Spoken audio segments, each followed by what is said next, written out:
Night addition में हम आपको खुशामदीद कहते हैं। नाजरीन, चीफ जस्टिस ऑफ पाकिस्तान ने जाते जाते नैब तरमीम को उड़ा कर रख दिया है। बड़े बड़े सियासी नाम एक बार फिर नैब केसेस के शिकंजे में आ गए हैं। साबिक PDM हुकूमत की इत्तेहादी जमातों ने जिन मुश्किलात से अपने नैब केसेस को ख़त्म करवाया था, सुप्रीम कोर्ट ने वो तमाम केसेस दोबारा से बहाल कर दिए। पिछले साल जून में PDM हुकूमत ने नैब ऑर्डिनेंस में तरमीम मंजूर की थी। जब इस ऑर्डिनेंस की राह में आरिफ अलवी सदर पाकिस्तान रुकावट बने तो PDM जमातों ने पार्लियामेंट का मुश्तरका इजलास बुलाकर इसे मंजूर करा लिया। ऐसी कानून साजी के तहत बहुत सारे मामलात को नैब के दायरे इख्तियार से निकाल दिया गया था। अपने फैसले में सुप्रीम कोर्ट ने चेयरमैन PTI की दरख्वास्त को काबिल समाअत करार देते हुए नैब कानून में की गई 10 तरमीम में से 9 तरमीम को कलअदम करार दिया है। अदालती फैसले में कहा गया है कि 50 करोड़ रुपए की हद तक रेफरेंस नैब के दायरे इख्तियार से खारिज करने की शिक कलअदम करार दी जाती है। अवामी ओहदों पर रहने वाले तमाम अफराद के मुकदमात बहाल किए जाते हैं। अदालत ने हुक्म दिया कि तमाम इंक्वायरीज और केसेस नैब और एहतसाब अदालतों में दोबारा मुकर्रर किए जाएँ और नैब 7 दिन के अंदर तमाम मुतल्लिका रिकॉर्ड नैब और मुतल्लिका अदालतों को भेजे। सुप्रीम कोर्ट ने इसके साथ साथ न सिर्फ प्ली बार्गेन के हवाले से नैब तरमीम को कलअदम करार दिया, बल्कि इसकी रोशनी में होने वाले नैब कोर्ट्स के फैसलों को भी कलअदम करार दिया। सुप्रीम कोर्ट ने नैब तरमीम में बेनामी जायदाद की तारीफ, आमदन से जायद असासों की तारीफ और बारे सबूत इस्तगासा पर मुंतकिल करने की तरमीम को भी आइन के बरक्स करार दिया। अदालती फैसले में आमदन से ज़्यादा असासा जात वाली तरमीम को सरकारी अफसरान की हद तक बरकरार रखा गया है। सुप्रीम कोर्ट के आज के फैसले के बाद अब सवालात उठ रहे हैं कि अब किन सियासतदानों के केसेस दोबारा खुलने जा रहे हैं जिनको PDM हुकूमत अपनी तरफ से इन नैब तरमीम की रोशनी में उनको क्लीन चिट मिल चुकी थी। तो नाजरीन, सुप्रीम कोर्ट का जो हालिया फैसला है इसके मुताबिक साबिक सदर और 6 वज़ीर आज़म समेत बहुत सी सियासी शख्सियात के नैब केसेस दोबारा बहाल हो गए हैं।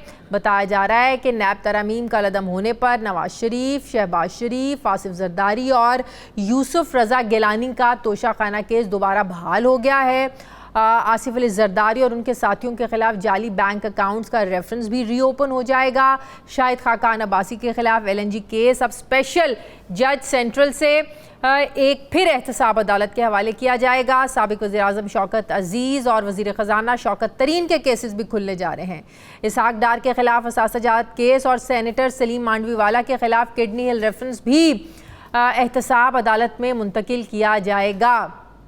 साबिक वज़ीर आला सिंध मुराद अली शाह के खिलाफ नैब रेफरेंस, राजा परवेज़ अशरफ का रेंटल पावर केस भी अब ओपन हो जाएगा। नैब अदालतों से वापस होने वाले शहबाज शरीफ और हमजा शहबाज के खिलाफ रमज़ान शुगर मिल्स रेफरेंस और ख्वाजा बरादरान के खिलाफ पैरागोन हाउसिंग रेफरेंस भी बहाल हो गया है। नाज़रीन, सुप्रीम कोर्ट का जो हालिया फैसला है इस पर PDM हुकूमत में इत्तेहादी रहने वाली जमातें खुश नहीं है। इस फैसले से मुस्लिम लीग नून के रहनुमा राना सनाउल्लाह ने इसे मतनाज़ बेंच का फैसला करार दिया है। राना सनाउल्लाह ने क्या कहा इस हवाले से ज़रा देखिए। ये एक मुतनाज़ बेंच और जजिस का फैसला है। मौजूदा चीफ जस्टिस साहब ने जो इस अदारे को मुतनाज़ा बनाने में जो किरदार अदा किया है, शायद इस फैसले ने उसमें और इजाफा किया है कि मैं अपनी जमात में भी उस वक्त भी इस बात का हामी था कि नैब का ये जो कानून जिसे बेरहमाना कानून कहा जाता है, मैं तो ये कहता था कि इसे अभी थोड़ी देर रहने दें। हमने तो इसको भुगत लिया है तो किसी और को भी भुगतने दें और उसके बाद फिर इसको अमेंड करेंगे। अब जो है वो कानून अपनी उसी जालमाना शक्ल में जो है वो बहाल हो गया है। तो ये PTI और इमरान खान साहब को मुबारक हो, अब वो इसको भुगतेंगे। मुस्लिम लीग नून और पाकिस्तान पीपल्स पार्टी के सुप्रीम कोर्ट के आज के फैसले पर तहफ़्फ़ुज़ात अपनी जगह हैं, लेकिन सुप्रीम कोर्ट के 3 रुकनी बेंच का फैसला 2-1 की अक्सरियत से सामने आया है, जिसमें जस्टिस मंसूर अली शाह का एक तफसीली इख्तलाफी नोट भी शामिल है, जिसके मुताबिक वो कहते हैं कि पार्लियामेंट ने जो कुछ किया इसे पार्लियामेंट ही कलअदम कर सकती है। पार्लियामेंट की कानून साजी की ताकत कभी ख़त्म नहीं होती। मेरे नज़दीक केस का बुनियादी सवाल नैब तरमीम नहीं है बल्कि पार्लियामेंट की बालादस्ती है। पार्लियामेंट पाकिस्तान के 24 करोड़ आवाम के मुंतखब किए गए नुमाइंदों का ऐवान है। ये सवाल कि पार्लिमानी आइनी जमहूरियत की अहमियत का है। है। ये सवाल रियासत के 3 सुतूनों और ताकत की तकसीम का है। ये मामला महदूद अदालती हुदूद का है जिसमें जजेस गैर मुंतखब होते हैं। निहायत एहतराम के साथ चीफ जस्टिस उमर अता बंदयाल के फैसले से मैं इख्तलाफ करता हूँ। केस में पहला सवाल यकतरफा तरमीम का नहीं है बल्कि ये पार्लियामेंट के एहतराम का है। केस में बुनियादी सवाल आईनी जमहूरियत में पार्लिमानी अहमियत और इख्तियारात की तकसीम का है।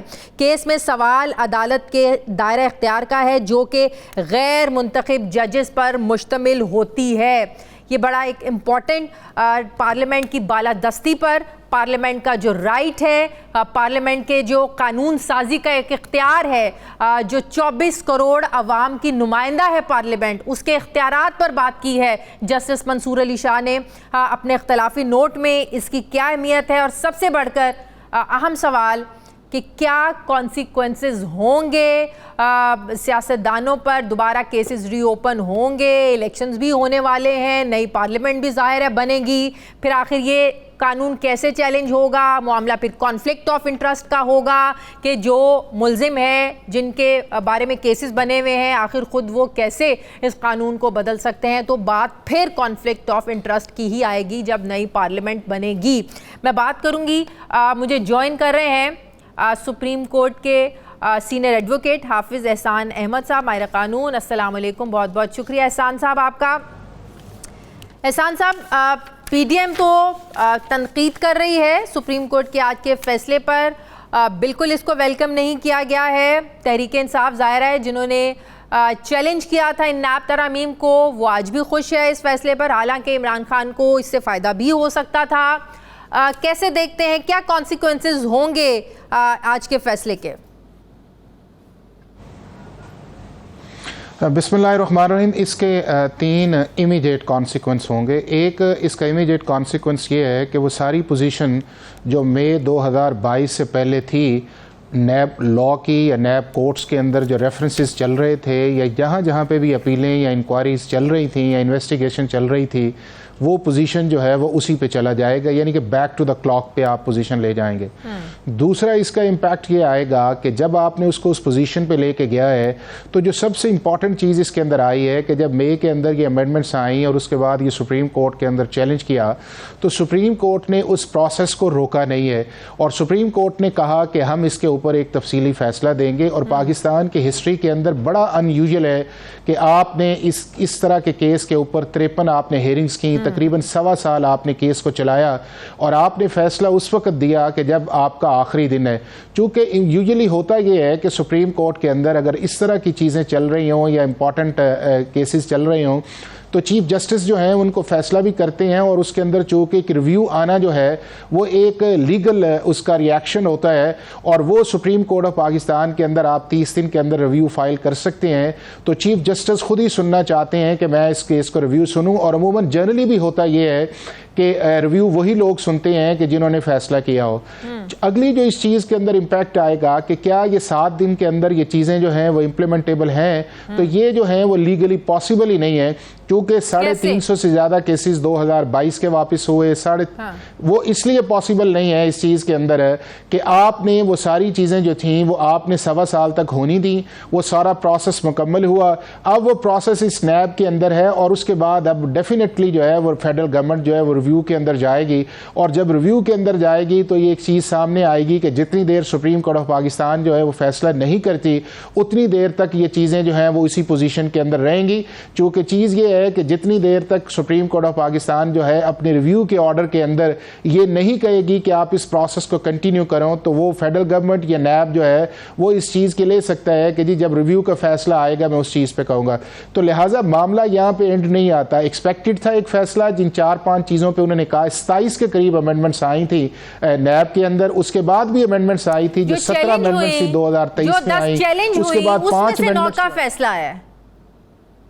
10 नहीं चैलेंज हुई, वो 27 चैलेंज हुई हैं और वो भी पार्शली जो है वो उन्होंने उन अमेंडमेंट्स को सेटिसाइड किया है, बाकी बहुत सारी अमेंडमेंट्स को उन्होंने छेड़ा भी नहीं है।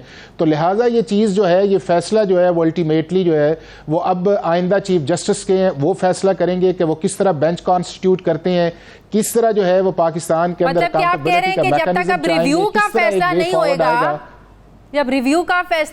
नहीं होगा तो तब तक ये इम्प्लीमेंटेशन इसकी हो नहीं सकती है, तब तक केसेस रीओपन हो नहीं सकते हैं, जो चीज़ें बहाल होनी है, जैसे रिमांड का जो मसला था, पहले 90 से 14 दिन हुआ, 14 से 30 दिन हुआ, फिर जो बारे सबूत था वो मुल्जिम पर नहीं था, नैब तरमीम के ज़रिए वो नैब पर डाल दिया गया।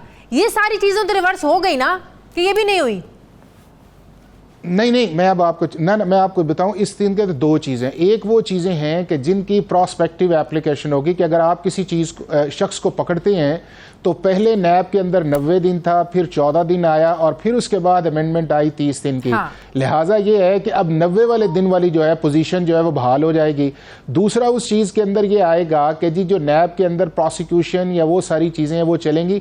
मैं उन चीज़ों की बात कर रहा हूँ कि जो केसेस ख़त्म हो गए हैं, जो वापस चले गए हैं, अब वो चीज़ें जो वापस चली गई हैं वो 6 दिन का प्रोसेस, ये 7 दिन का प्रोसेस नहीं है, उस पर टाइम लगेगा।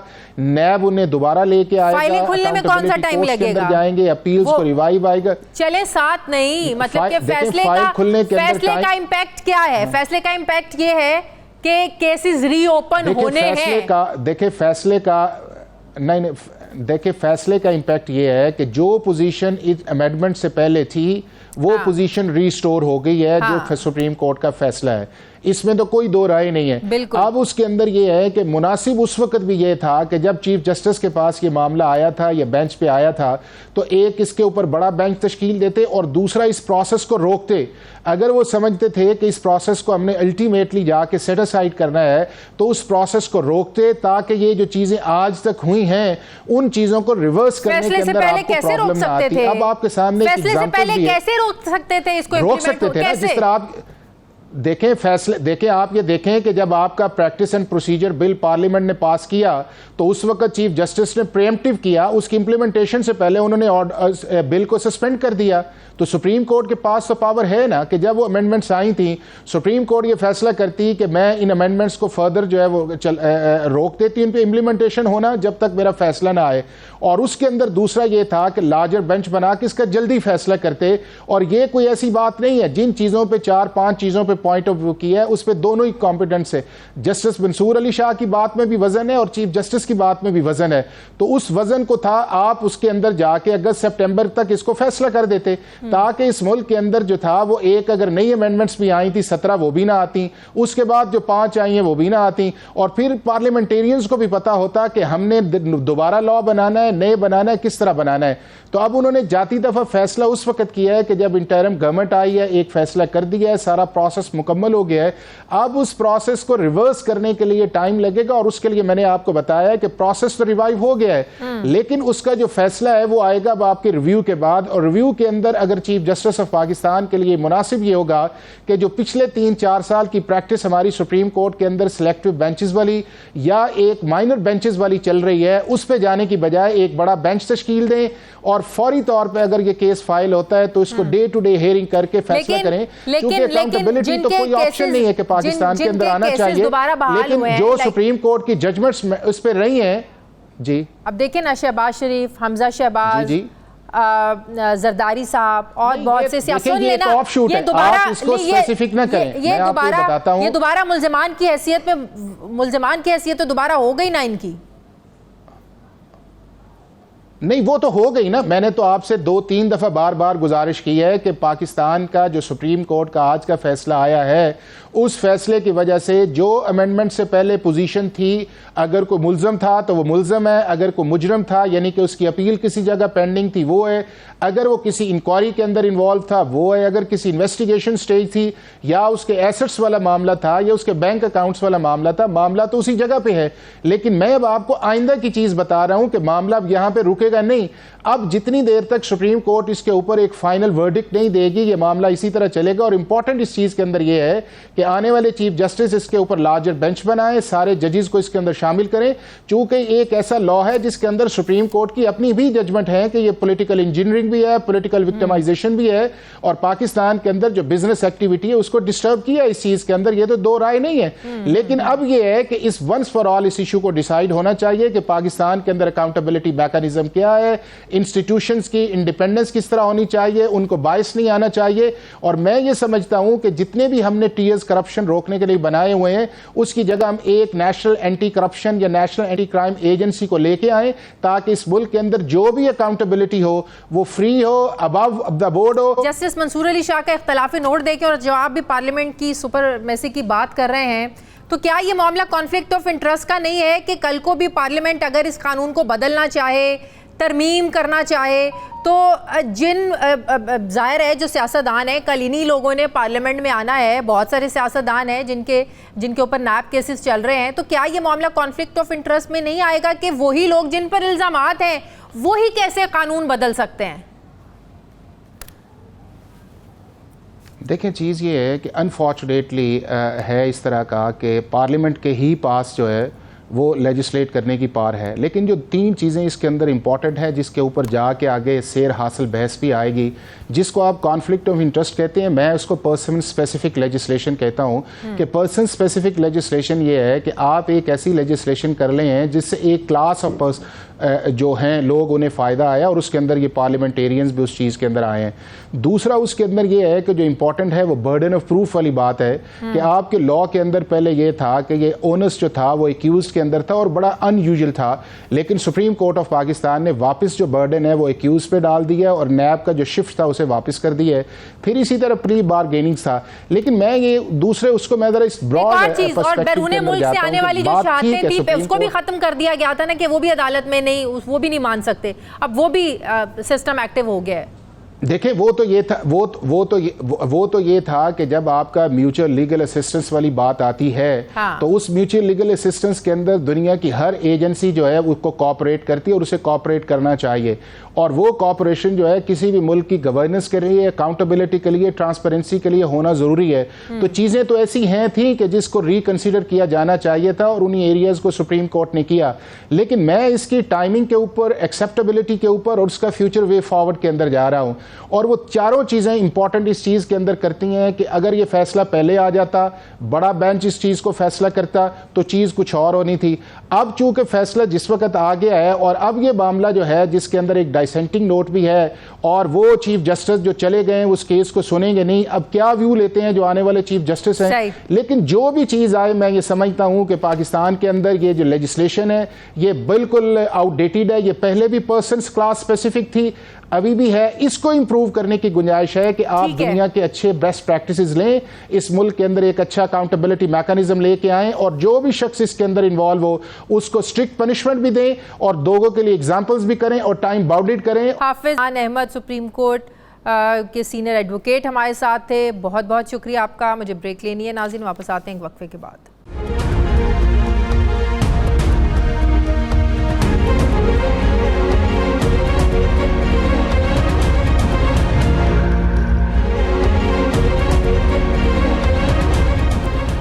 ब्रेक के बाद एक बार फिर से आपको खुशामदीद कहते हैं। नाजरीन, कहते हैं कि सियासत के सीने में दिल नहीं होता, लेकिन जब बात हम करें पाकिस्तानी सियासत की तो ये सियासत हमारे यहाँ कुछ ज़्यादा ही बेरहम हो जाती है। यहाँ तमाम सियासी जमातों को लेवल प्लेइंग फील्ड चाहिए होती है, लेकिन सिर्फ अपने लिए। मुस्लिम लीग नून ने भी 2018 के इलेक्शन में लेवल प्लेइंग फील्ड ना मिलने का नारा लगाया। मियां नवाज शरीफ जेल और बाद में लंदन चले गए तो लेवल प्लेइंग फील्ड की एक नई शक्ल सामने आई कि तराजू के दो पलड़े बराबर करो, लेकिन जब पीडीएम की सूरत में उन्हें हुकूमत मिली तो जेलें सियासी मुखालिफिन का मुकद्दर ठहरी। चेयरमैन पीटीआई जब तक इक़्तिदार में रहे तो मुखालिफ सियासी जमातों को लेवल प्लेइंग फील्ड तो नहीं मिल सकी, लेकिन वो जेलों का दीदार बार बार करते रहे। लेकिन जैसे ही पिछले साल इक़्तिदार चेयरमैन पीटीआई के हाथ से गया तो उन्हें भी लेवल प्लेइंग फील्ड याद आ गई। यही दुहाई देते देते वो भी अटक जेल चले गए। अब जब से पीडीएम हुकूमत गई है, एक इत्तेहादी जमात यानी Pakistan Peoples Party level playing field ना मिलने की दुहाई दे रही है। आज पीपल्स पार्टी की सेंट्रल एग्जीक्यूटिव कमेटी का इजलास हुआ, जहां पर इलेक्शन कमीशन से फौरी इंतखाबी शेड्यूल देने का मुतालबा किया गया। वहीं पर लेवल प्लेइंग फील्ड ना होने का मामला भी आज इजलास में उठाया गया।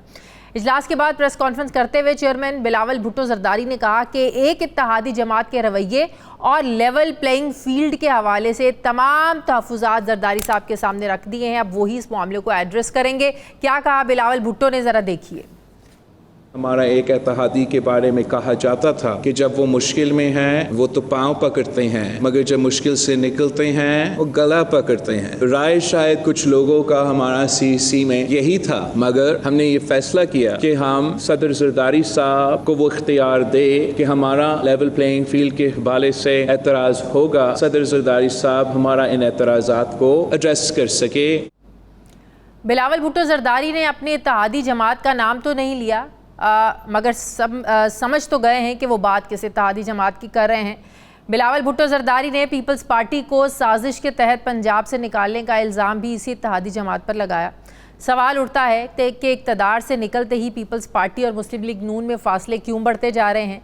पीपल्स पार्टी को इतनी शिकायतें क्यों होने लगी हैं नून लीग से?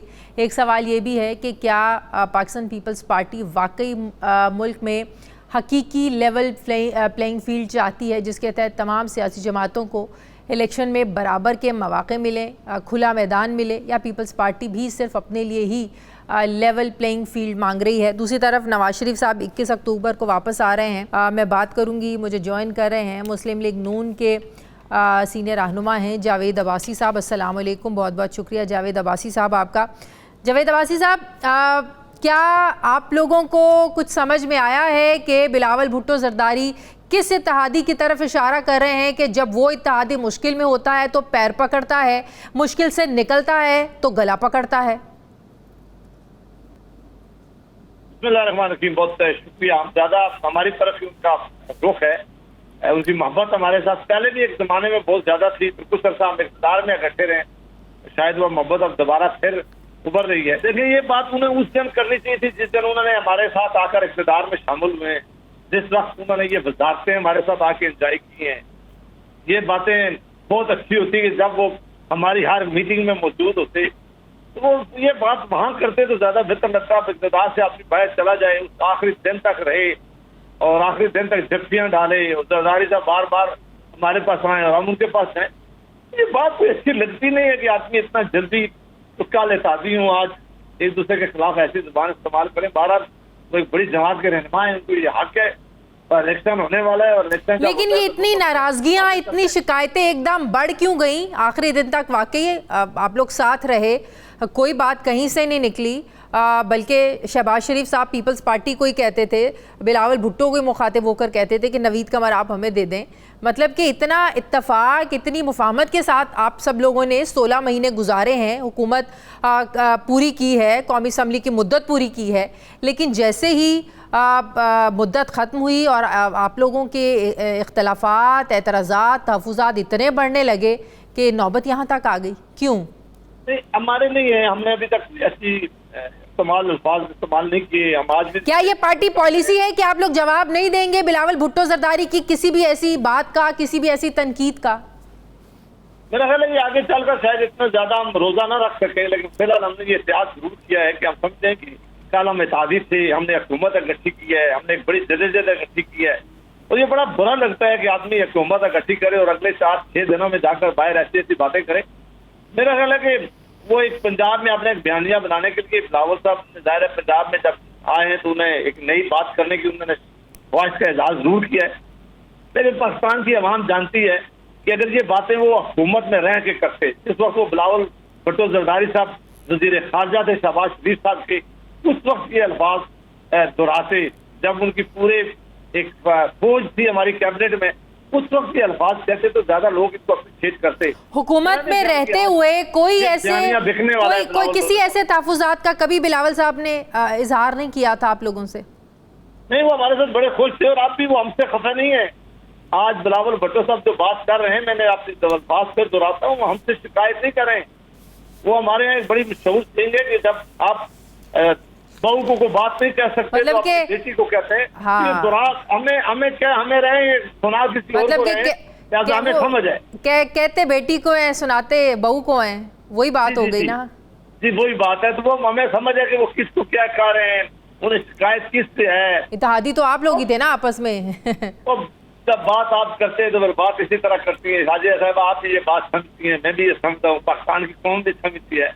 हमसे क्या शिकायत हो सकती है? हम तो उस वक्त शिकायत करते जब हम हुकूमत में थे, उस वक्त तो हमें एक दूसरे को रोज सुबह उठ के और बिलावल भुट्टो साहब आकर मियां शहबाज शरीफ साहब को जफ्फियां डालते थे, उसके बाद हुआ क्या? हमारे पास तो कुछ नहीं है। अब तो क्या टेकर गवर्नमेंट आई है, वो इनकी मर्जी से आई है, ये शामिल रहे हैं प्रोसेस सारे में। इन्होंने कहा है सारी प्रोसेस में ये हमारे साथ हिस्सेदार है।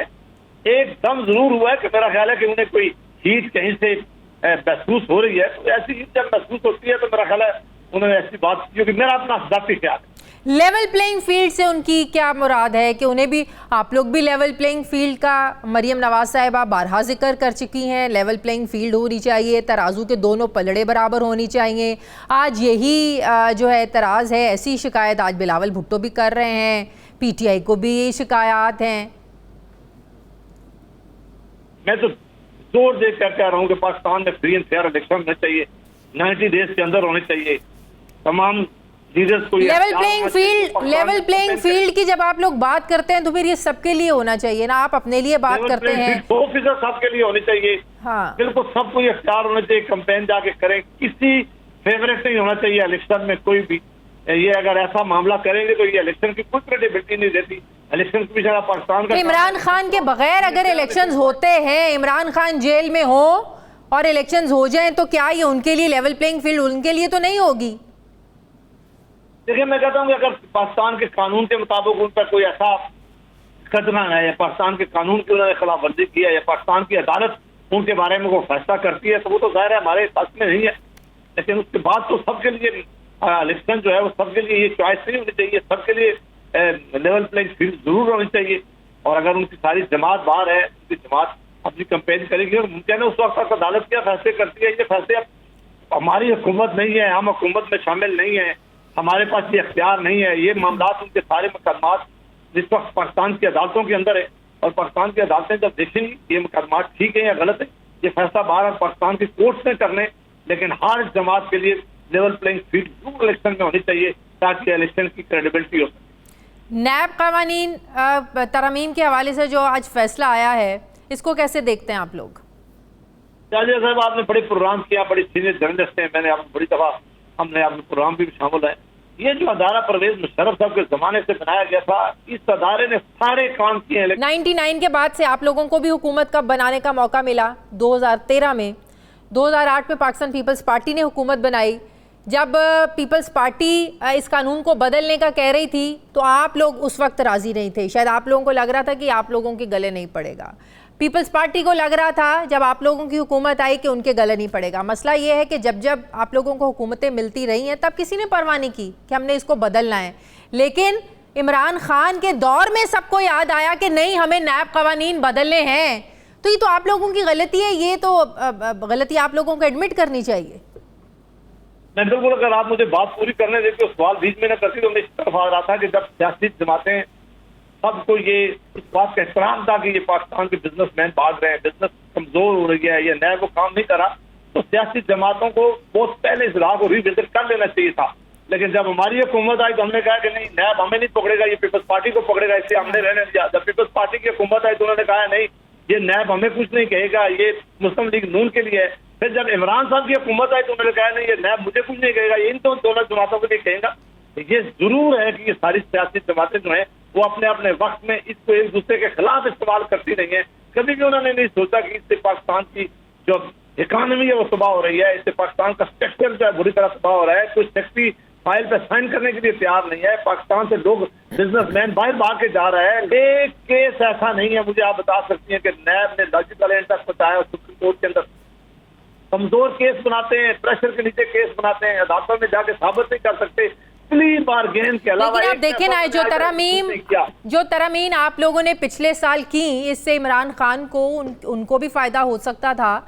लेकिन इमरान खान ने तो फायदा, वो तो क्या, उन्होंने ही चैलेंज किया। अगर वो इससे फायदा उठाना चाहते, 90 रोज से जो पहले रिमांड 14 रोज हुआ, उसके बाद दोबारा 30 दिन हो गया, ये फायदा तो इमरान खान को भी हो सकता था। लेकिन तहरीक इंसाफ तो इस फैसले को वेलकम कर रही है।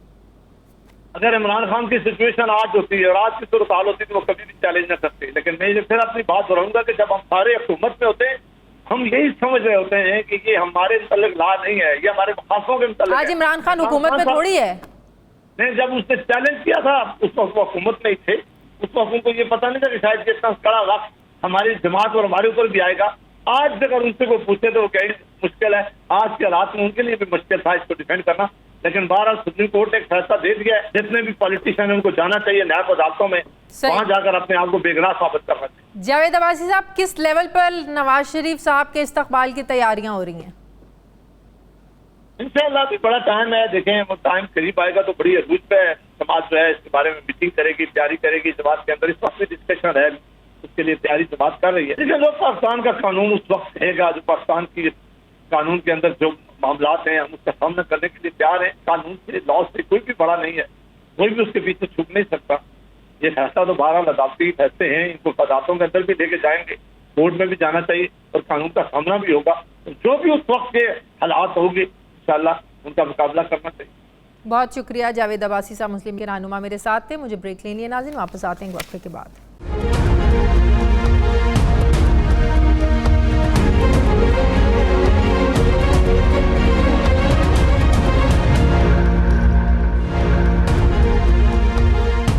ब्रेक के बाद एक बार फिर से आपको खुशामदीद कहते हैं नाजरीन। क्या वाकई नुकसान और ख़सारे से जान छुड़ाए बिना मईशत हमारी चल नहीं सकती, दुरुस्त नहीं हो सकती?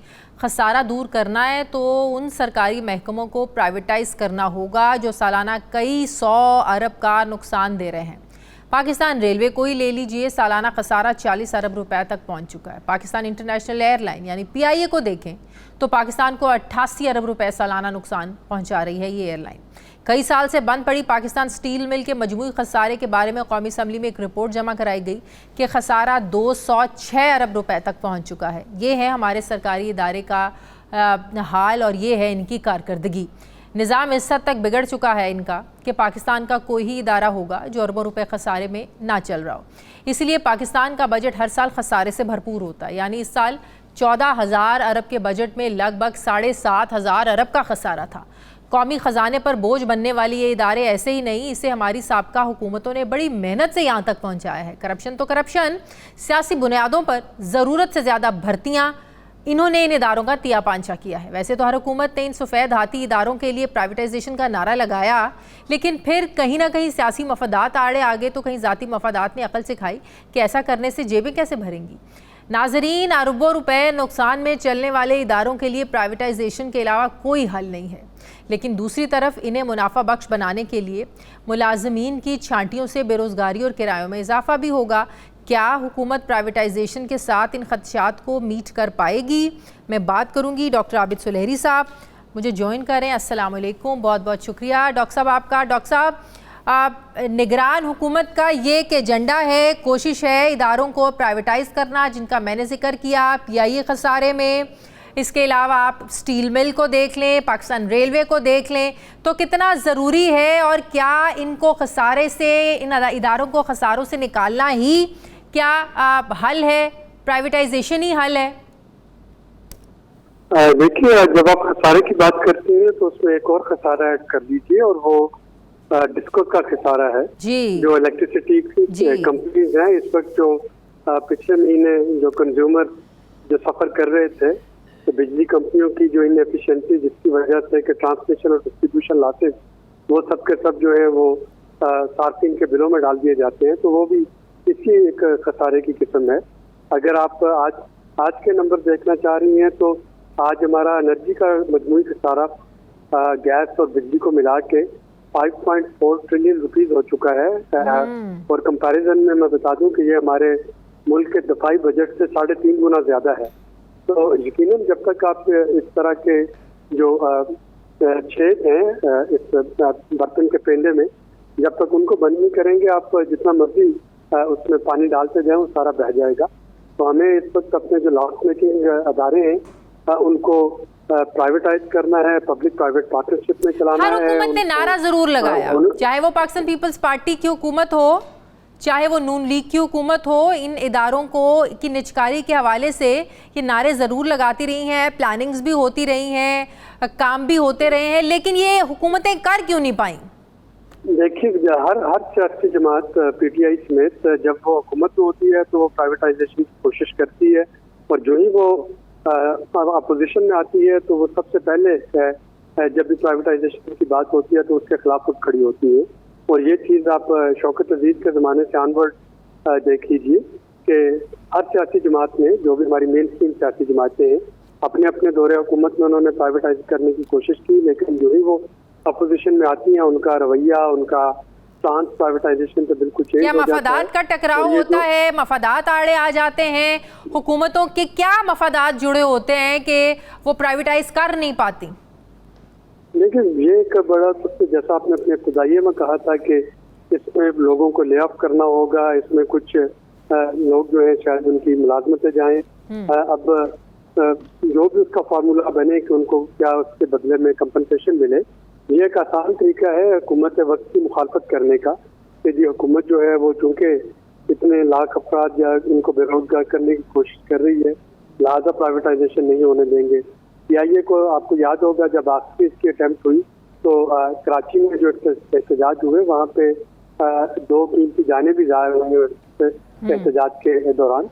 तो और कोई भी हुकूमत ये मोल नहीं ले सकती खतरा के एहतजाज हो, उसमें कुछ नक्शे अमन का खतरा हो और कुछ फायरिंग करनी पड़ जाए, कोई एक आध इंसानी जान ज़ाया हो जाए तो वो तो पूरी एक तहरीक खड़ी हो जाती है हुकूमत के खिलाफ। तो लेकिन बात ये है ना कि जो बेड़ा इस निगरान हुकूमत ने उठाया है या जो प्लानिंग ये निगरान हुकूमत कर रही है, ये 4 महीने के लिए है, 6 महीने के लिए है, अल्टीमेटली तो इलेक्शंस होने हैं।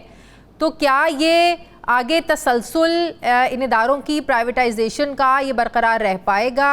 इसी काम को आगे लेके क्या इलेक्टेड हुकूमतें आपको लगता है चलेंगी? प्राइवेटाइजेशन कोई चंद माह का प्रोसेस नहीं है, उसके लिए आपको फाइनेंशियल एडवाइजर अपॉइंट करने होते हैं, उसके लिए आपको पूरी फिजिबिलिटी तैयार करनी होती है।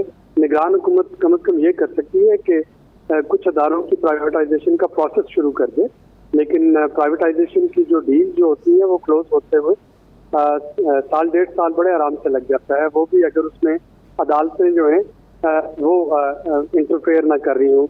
अगर उसमें कोई अफेक्टेड पार्टी जो है वो अदालत में जाके स्टे ले आती है, जैसा कि पाकिस्तान स्टील मिल के दौर में हुआ तुर्कत अजीज साहब के ज़माने में जब वो वज़ीर आज़म थे, तो वो अदालत ने उस वक्त उसको स्टे दे दिया और उसको वापस कर दिया। तो प्राइवेटाइजेशन एक लंबा प्रोसेस है, लेकिन एटलीस्ट इसको शुरू होना चाहिए, बजाय इसके कि हम जैसे कि पिछली दौर हुकूमत में एक भी चीज़ जो है उसका प्रोसेस शुरू नहीं हो सका। और IMF जो नाराज़ हुई थी PTI से और PDM से भी, उसमें एक वजह यह भी थी कि दोनों हुकूमतों ने कमिटमेंट की थी प्राइवेटाइजेशन करने की, एक लिस्ट भी शेयर की गई, लेकिन किसी भी लिस्ट पे कोई भी काम जो है वो नहीं हो सका। तो लेट्स होप कि निगरान हुकूमत एटलीस्ट इस पर शुरू कर दे और फिर हमें देखना होगा कि वो कितनी तेजी के साथ। लेकिन फिर अगली हुकूमतों के लिए एक बहुत बड़ा चैलेंज होगा ना इसे मुकम्मल करना। काम तो जाहिर है ये इलेक्टेड हुकूमतों का है। तो क्योंकि निगरान हुकूमत अगर शुरू करती है तो हमें याद रखना होगा कि मार्च 2024 में हम दोबारा एक IMF प्रोग्राम में जा रहे होंगे जो 3 साल का होगा मिनिमम, और उस प्रोग्राम की जो एक कमिटमेंट होगी वो प्राइवेटाइजेशन होगी। तो कोई भी इस वक्त हुकूमत में आए मार्च के बाद, वो अनइलेक्टेड सेटअप हो, वो इलेक्टेड सेटअप हो, जो भी आएगा उसके लिए प्राइवेटाइजेशन करना जरूरी हो जाएगा। सही, बहुत बहुत शुक्रिया डॉक्टर आबिद मुसल्लहरी साहब मेरे साथ थे, बहुत शुक्रिया आपका। नाज़रीन, प्रोग्राम का वक्त खत्म हो गया, फीडबैक ज़रूर दें, अपना ख्याल रखें, मुझे इजाज़त दें, अल्लाह हाफ़िज़।